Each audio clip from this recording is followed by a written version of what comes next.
ကြားပြန်လို့ခေါ်တဲ့အွန်လိုင်းငွေလိမ်လည်မှုတွေနဲ့တရုတ်နိုင်ငံမှာအမှုဖွင့်တရားစွဲဆိုခံထားရတဲ့ကိုကန့်ခေါင်းဆောင်ဟောင်းပယ်ဆောင်ချိန်ရဲ့တားဖြစ်သူ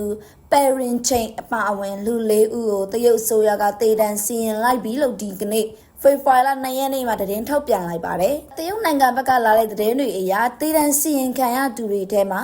ပယ်ရင်ချိန်ရန်လီချန်ဟူရှောင်းချန်နဲ့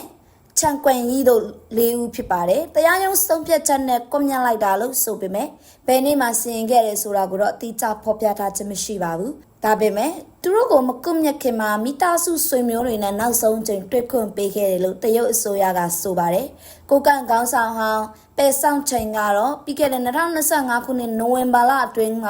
ကွမ်တုံးပြည်နယ်ရှန်ကျန်းမြို့တရားရုံးကနေတေတံချမှတ်ခံခဲ့ရပြီးတပတ်အကြာမှာကွယ်လွန်သွားခဲ့တာပါအခုတေတံစီရင်ခံရသူတွေဟာပြီးခဲ့တဲ့ဒီဇင်ဘာလအတွင်းကတရားရုံးချုပ်တံအယူခံဝင်ခဲ့ကြသေးပေမဲ့မူလချမှတ်ထားတဲ့တေတံပြစ်ဒဏ်ကိုပဲတရားရုံးချုပ်ကအတည်ပြုဆုံးဖြတ်ခဲ့လိုက်တာပါ